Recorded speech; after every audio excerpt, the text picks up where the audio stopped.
NFL star drove a drunk CEO home never expected. He'd fall for her. The rain had been falling steadily all night, turning the streets into rivers of blurry headlights. Rachel Torres tightened her grip on the steering wheel, her hands aching from hours of driving. Midnight had passed, but her shift wasn't quite over. Bills were still looming and there was groceries to buy for the morning. She checked the app. One last ride wouldn't hurt. Her request pinged. Priority pickup at the Astra Grand Hotel, the most luxurious spot downtown. She glanced at the rain outside, sighed, and tapped accept. High-end clients usually tipped well. She could use every cent. Rachel lived in a modest apartment on the city's edge.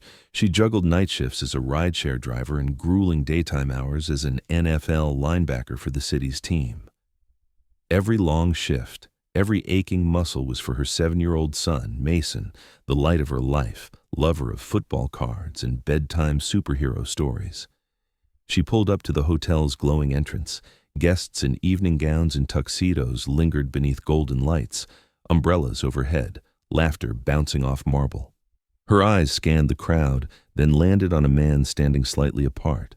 Tall, dark suit, damp hair, bow tie undone, a glass in his hand.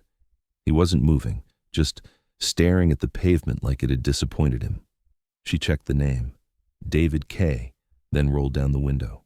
"Are you David?" she asked, raising her voice over the rain. He looked over, eyes red-rimmed but steady. Without answering, he got into the back seat and closed the door. "I just want to go home," he muttered. Rachel nodded. "Sure thing." The app had already loaded the destination, an exclusive neighborhood in the hills. She'd never driven that far up before. They rode in silence, the city slipping past in reflections on wet glass. After a while, his voice broke through the quiet. "Do you ever feel like everyone's pretending?" he asked, "like no one cares unless there's something in it for them?" Rachel glanced in the mirror. "More than you'd think," he waited. "I drive strangers all night," she continued. "Most barely look at me, but I keep showing up. My son needs the lights on. That's the truth." "What's his name?" "Mason. 7, he repeated. "That's a good age. Kids still believe in good things." "He does," she said softly. "I'm trying to protect that for as long as I can." He leaned his head against the window, his voice lower. "Must be nice being needed just for who you are." She studied him in the mirror, polished, expensive, but somehow hollow, like someone who had everything but peace. She didn't know he was David Kane, CEO of one of the biggest rising tech empires in the country. To her, he was just a man trying to hold it together for one more night. When they reached the gates of a sleek glass and stone mansion tucked high in the hills, Rachel slowed to a stop. She turned around.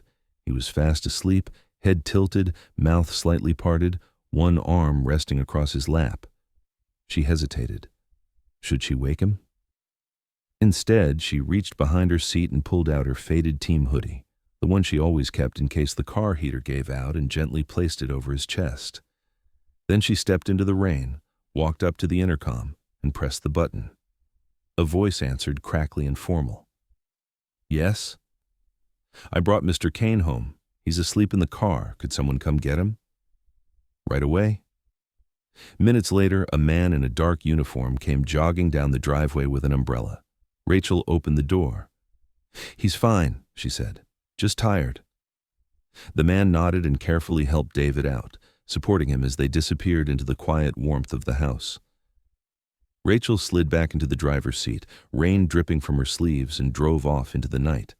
She never asked who he really was, never cared what kind of empire he ran. To her, he was just a man who needed a ride home, and sometimes that was enough.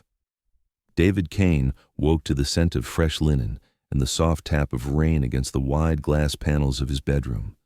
His head ached, his mouth was dry. The last thing he remembered was the gala. Loud music, empty conversations, and too many fake smiles. He sat up slowly, gray morning light spilling through the windows. On the bench near the door was a folded team hoodie, not his. Next to it, a small piece of paper. The handwriting was neat and slanted. "I brought you home safely. No extra charge." "Sleep well." Rachel T. David stared at the note, oddly moved. People who saw him vulnerable usually wanted something. This woman had left nothing behind but kindness and a signature that felt more like a whisper. Later that morning, still unsettled, David checked the rideshare app. Rachel Torres, 5 stars, a modest profile, and a familiar license plate. He asked Marcus, his assistant, to find out more where she might work during the day. Not to pry, just curiosity. By noon, they were standing outside a small sports bar on 5th and Cedar. It smelled like coffee and burgers and the kind of years that clung to tile and booths. The rain had eased, leaving the street damp and quiet. Inside, Rachel moved behind the counter, blonde hair pulled back in a ponytail, carrying a tray of drinks. When she turned and saw him, her steps faltered. He smiled. "Hi. Hope I'm not interrupting." She looked between him and his assistant, confused. "You're the guy from the hotel." "David Kane," he confirmed. "I wanted to thank you for getting me home and for the note in this." He held up the hoodie. She nodded at it. "I figured you'd want it back." "I don't usually leave notes, but you looked like someone who needed a little kindness." Marcus took a seat at the far end of the counter, giving them space. David leaned on the counter, casual but sincere. "Would you let me take you to lunch as a real thank you?" Rachel wiped her hands on her apron, shaking her head gently. "Thanks, but I can't. I have to pick up my son from practice at 2 o'clock. He checked his watch. It's only 12:30. I still need to finish my shift, get home, change and cross town, and they're strict about pickup times." She wasn't apologizing. She was just explaining. Clear, honest, and without the usual attempts to please. "You're turning down lunch with a millionaire tech CEO to pick up a 7-year-old? He asked, half smiling. "I'd turn down lunch with the president if it meant being late for Mason." David laughed, really laughed. Not the polite kind he gave in boardrooms, something real. "Well," he said, standing straight again, "that's rare. Most people would have pretended to consider it." "I don't have the luxury of pretending," she said simply. "Not when it comes to him." He looked at her differently then. Not the uniform, not the bar, just her.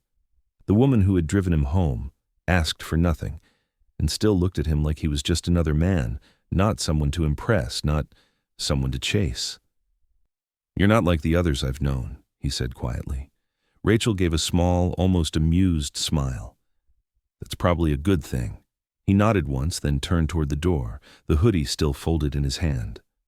"I'll bring this back another time," he said. She didn't stop him, but she watched him go, and even after the door closed, she stayed where she was for a long moment, tray still in her hands, but changed somehow, like something unexpected had just stepped through her life and quietly asked to be remembered.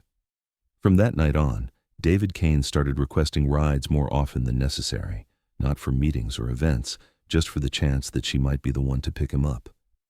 More often than not, she did. Rachel Torres never questioned it. She simply showed up, asked where he was headed, and drove. Sometimes they went across town, sometimes just around the block. David never explained, and she never asked. In the quiet of those rides, something began to form between them. Not attraction, not yet, but a kind of understanding. Two people from different worlds, sharing a space where no one was pretending. One rainy evening, Rachel shared her story, her voice calm and unembellished. "Left when I was 8 months pregnant," she said at a red light. "Said he couldn't do it. Said he wasn't ready to be a dad. I came home from practice and half the apartment was gone." David turned his head. "You were still playing that far along?" She shrugged. "I had to. Rent doesn't care if your heart's broken." He was quiet. "What about your family?" "My mom passed when I was 19. Never knew my dad. An aunt in Oregon, but we haven't talked in years. It's just me and Mason now." David nodded. "That's a lot." Rachel gave a small smile. "You get used to it. You learn how to stretch $50 across a week, and you pray your kid doesn't notice when you cry in the bathroom after bedtime." He didn't respond. He just listened. "Another day?" Rachel asked with a half smile. "So what about you, Mr. CEO? Big house, personal chef, helicopter on standby?" David chuckled. "Yeah, all that. But you know what I don't have?" She glanced at him in the mirror. "What?" "People I trust." Her smile faded. That's worse than not having a chef. My best friend tried to sell out the company behind my back. 7 years of work gone in a handshake. My parents, they only call when they need a photo for their charity. They don't care how I am, just that I still look like someone successful. Rachel didn't reply. She just gave a quiet nod, the kind that said, I hear you. I built something big, he added, but some nights it feels like I built a glass tower I can't escape. Everyone sees me, but no one really gets in. That's the loneliest kind of home, she said, barely above a whisper. Then, one Wednesday, everything shifted. Rachel picked David up from a downtown office building. Her hands trembled slightly on the wheel, her voice thinner than usual. You okay? He asked. No. Mason has a fever. The school called. I was supposed to take another ride after this, but I need to get to him. Go, he said without hesitation. I'll come with you. She paused, uncertain, but something in his voice made her nod. They drove in silence. When they arrived, Rachel rushed into the brick school tucked behind a library. David waited in the car, watching the door. She returned minutes later, carrying Mason, flushed and half asleep in her arms. Without a word, David got out and opened the passenger door. Let me drive, he said. She blinked. Wait, what? You shouldn't drive like this. Where's the hospital? She gave him directions. He took Mason gently, buckled him in, and drove with steady hands, eyes sharp on the road. At the ER, Rachel held her son and disappeared behind the double doors. David sat in the waiting room and stayed. 4 hours passed. People came and went. Nurses called names. Phones rang. David didn't move from his spot in the corner, her old team hoodie folded neatly in his lap, the same one she had once used to cover him. When Rachel finally stepped out, tired but relieved, Mason asleep in her arms, she saw him. You stayed, she said, voice breaking. David stood. Of course I did. Her eyes welled, but she only nodded. No one's ever done that before, she said, barely above a breath. He gave her a small, quiet smile. Now someone has. It started with a blurry photo. David was walking out of the children's hospital beside Rachel, one hand resting lightly on her back as she carried Mason in her arms. The lighting was poor, the image grainy, but it was enough. Within 24 hours, the tabloids were buzzing. Tech mogul's secret family? Who is the blonde with the child? Billionaire CEO seen leaving hospital with unknown woman and son. Rachel saw the headline during her lunch break at the bar. Her stomach turned as she read the comments beneath the article. Speculation, assumptions, judgment. Some painted her as a gold digger. Others called her the mystery nanny. No one got it right. She wanted to crawl under a rock. Later that evening, as the rain returned in soft misting sheets, her phone buzzed. A message from David. Can we talk? She met him at a quiet cafe tucked in the corner of a bookstore, one of the few places in the city that felt untouched by scandal. David was already there, seated in the back, a baseball cap pulled low over his face. He looked up as she approached, his expression unreadable. I'm sorry, he said before she even sat down. I didn't mean for this to happen. Rachel took the seat across from him, folding her arms. You didn't take the photo. No, but I should have known someone would. She nodded, biting the inside of her cheek. It's not just the photo. People at work are whispering. My boss gave me this look today like I've done something wrong just by knowing you. I want to fix this, he said gently. Which is why I'd like to make you an offer, she blinked. What kind of offer? I want you to be my temporary personal driver, officially. I'll handle the media, but I want you to be safe, and I want to give you some space from all the noise. The pay would be well more than you're making now. She stared at him. How much more? 5 times more, actually. You could drop the bar job, set your own hours, be with Mason more. Rachel exhaled. David, I know how that sounds, he said quickly, but this isn't charity. I trust you. I'm comfortable with you behind the wheel. You don't fake anything, and I don't have to pretend either. Her throat tightened. She wanted to say yes. God, she wanted to say yes, but something inside her froze. I can't take money from someone just because they feel bad for me, she said, her voice low. He leaned in. Do you think this is pity? Maybe. Maybe you feel responsible for me now, because I showed up when you were vulnerable, because you owe me something. David shook his head. Rachel, I don't want to rescue you. I want to work with you. I want a partner who doesn't look at me like a walking bank account. Do you know how rare that is? She blinked back emotion, swallowing hard. It just feels like too much. Can I ask you something? He said, voice quieter now. And you don't have to answer. She nodded slowly. When's the last time someone asked you what you wanted? Not what Mason needs, not what your job demands. Just you, Rachel Torres. Do you even remember? Her breath caught. No, she whispered. I don't remember. He leaned back, watching her closely. Then maybe that's the problem. You've spent so long surviving, you forgot you're allowed to want something for yourself. That broke something open. Rachel turned her face away, but the tears slipped down anyway. Not loud, not messy, just soft, silent acknowledgement of everything she had buried for too long. No one had ever asked her that before. What do you dream of, Rachel? She wiped her cheek with the back of her hand, forcing a shaky smile. You make it really hard to say no, you know that. I'm okay with hard, David said softly, as long as it's real. She looked at him, eyes still glassy. Then let's try real. Rachel hadn't said yes immediately. It took her 2 full days, several quiet walks with Mason, and 1 long night staring at her cracked apartment ceiling before she finally accepted David's offer. When she showed up in his office garage the next Monday, dressed in black slacks and a clean button-down shirt, David only gave a small nod. No speeches, no celebration, just quiet understanding. For the next few weeks, Rachel became part of his world. She drove him to meetings, waited outside glass-walled boardrooms, and occasionally stepped inside to hand him a file or retrieve a tablet. At first, no one looked at her. Then, they started noticing her, the woman who didn't speak unless needed, who always knew where his next stop was, who adjusted his calendar before his assistant even asked.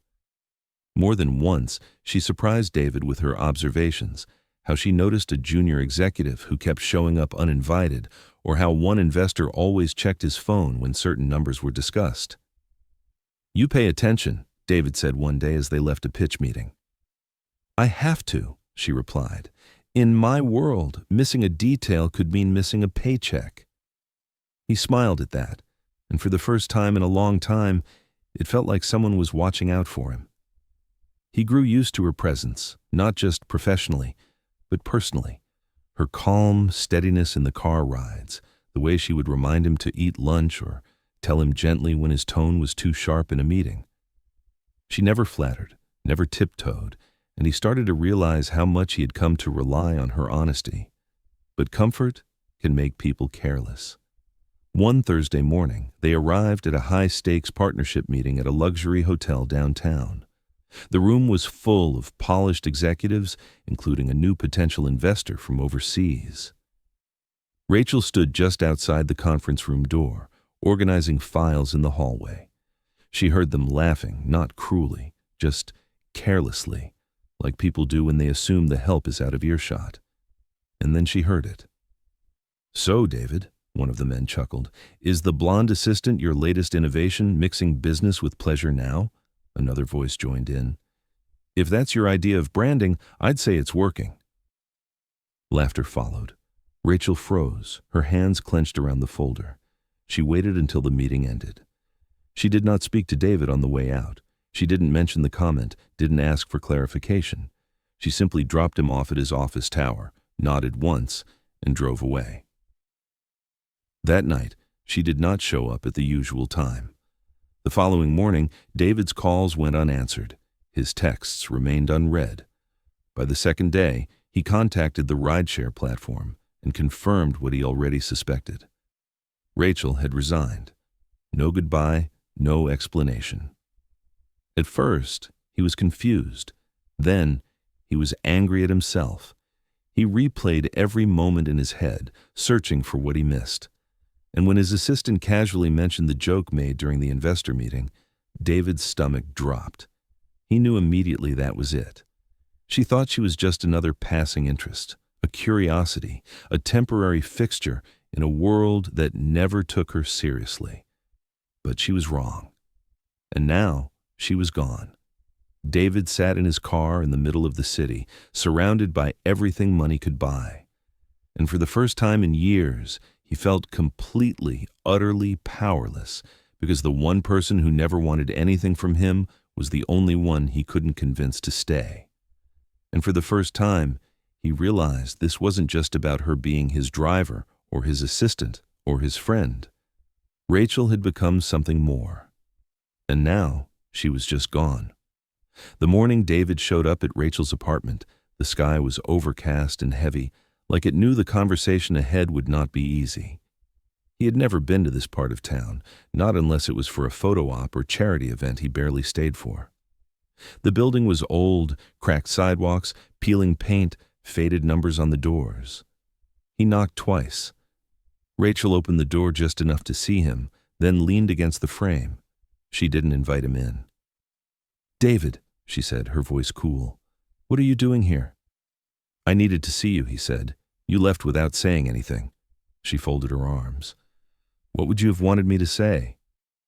"I'm sorry about the meeting." "About what they said?" Rachel shook her head. "I didn't leave because of what they said. I left because of what you didn't." He looked down. "I didn't hear it in time." "If I had—" "I didn't need you to defend me," she cut in. "I just needed to know I mattered to you outside of your schedule." Silence. "I've spent too long being someone's afterthought, David," she said softer now. "Someone's pity project. I've fought hard to stand on my own. I don't need rescuing."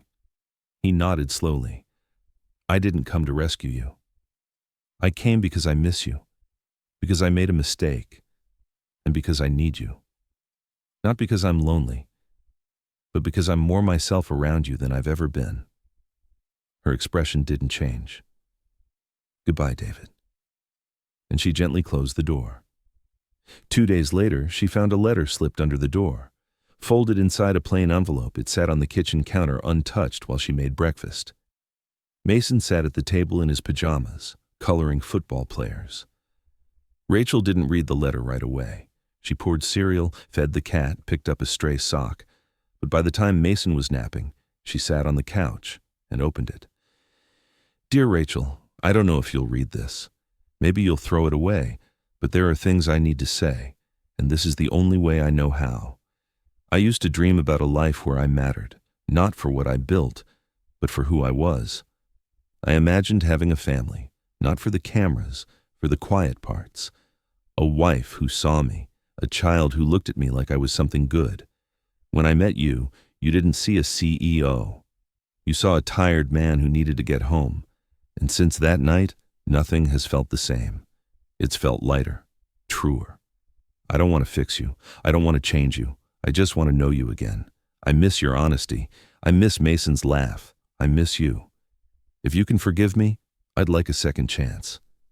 Not to prove anything, just to be someone worthy of sitting across from you again. David." Rachel folded the letter slowly. Her throat tightened. She left it on the counter. Later that day, Mason wandered by, rubbing his eyes after his nap. He pointed at the letter. "Did you write that?" She shook her head. "David did."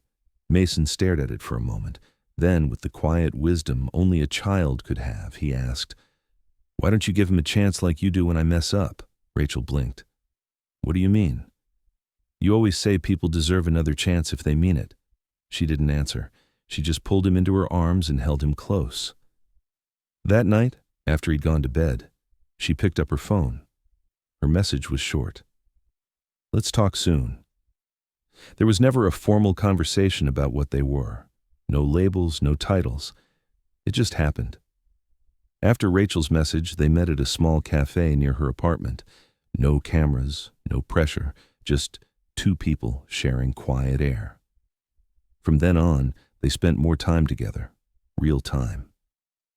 David stopped sending a driver.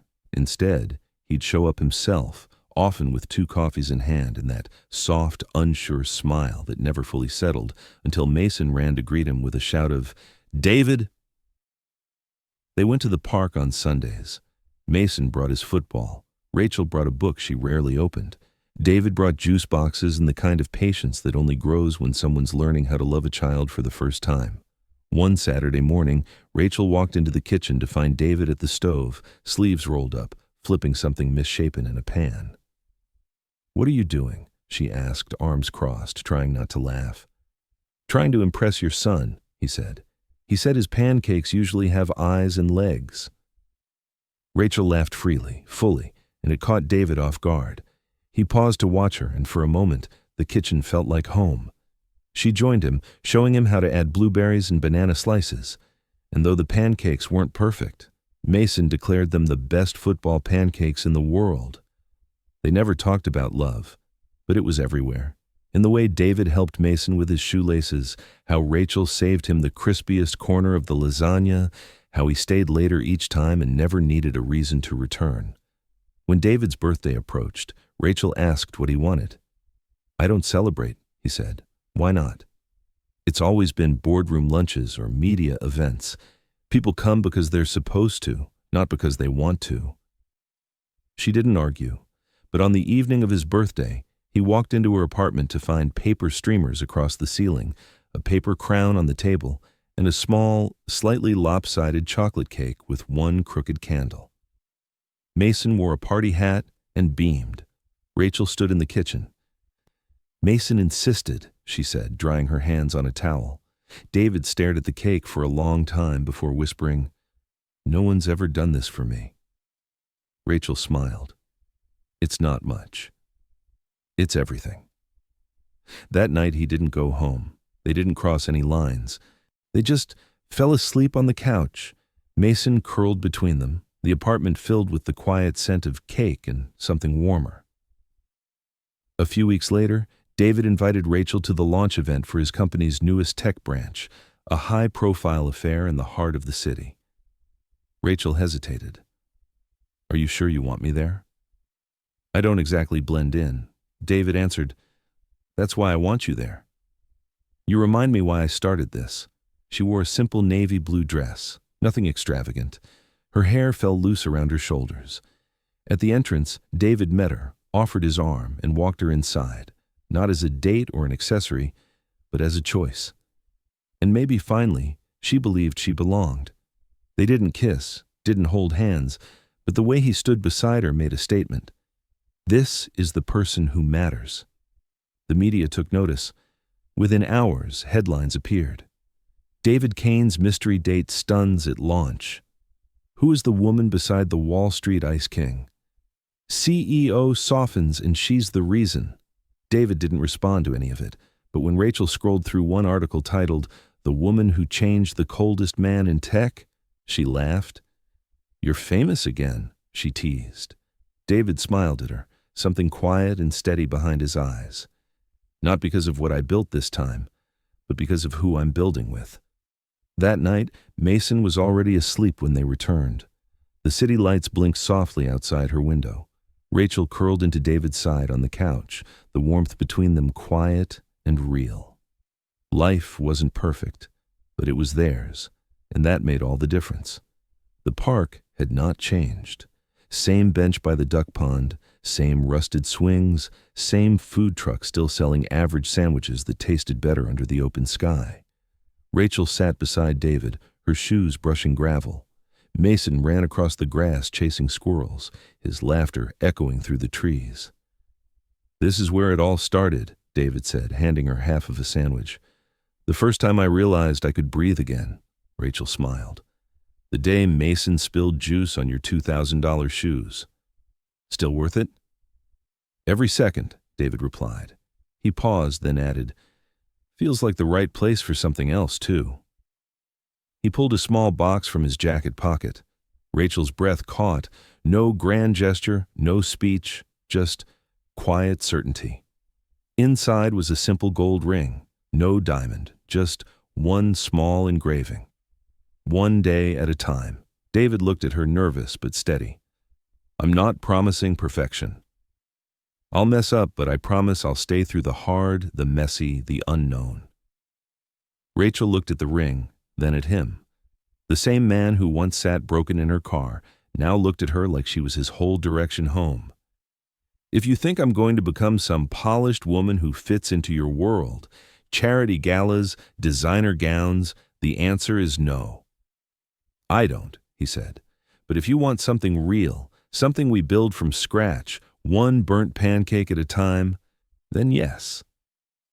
David let out a shaky laugh and slipped the ring on her finger. He kissed her hand. Mason ran over, cheeks flushed. Are we going home now? Rachel looked at David, then back at her son. Yeah, she said. We are. The wedding was quiet, held in the backyard of David's new house. Not huge, but warm. Only 25 guests came, a few co-workers, Rachel's neighbor, and Mason's favorite teachers. There were fairy lights in the trees, cupcakes instead of a cake. Mason carried the rings in his tiny hands. Rachel wore a thrifted dress she had sewn herself. David wore no tie. What people noticed most was David's mother, elegant and reserved, crying silently as her son read his vows, hand trembling in Rachel's. I've made money, David said, but this is the first time I've made something real. Later, on the rooftop of their new home, the city lights flickered below. David sat with Rachel beside him, Mason between them, wrapped in a starry fleece blanket. The sky above was wide and quiet. Rachel rested her head on his shoulder. You happy? David exhaled. I used to think I needed someone who made me sharper, someone who'd push me to be more, do more. He looked at Mason, already drifting off to sleep. But what I really needed, he whispered, was someone who made me want to be the kind of man this little boy could call Dad. Rachel reached for his hand. No words, just warmth. And beneath the stars, in the hush of a life they built together, David knew he was finally home.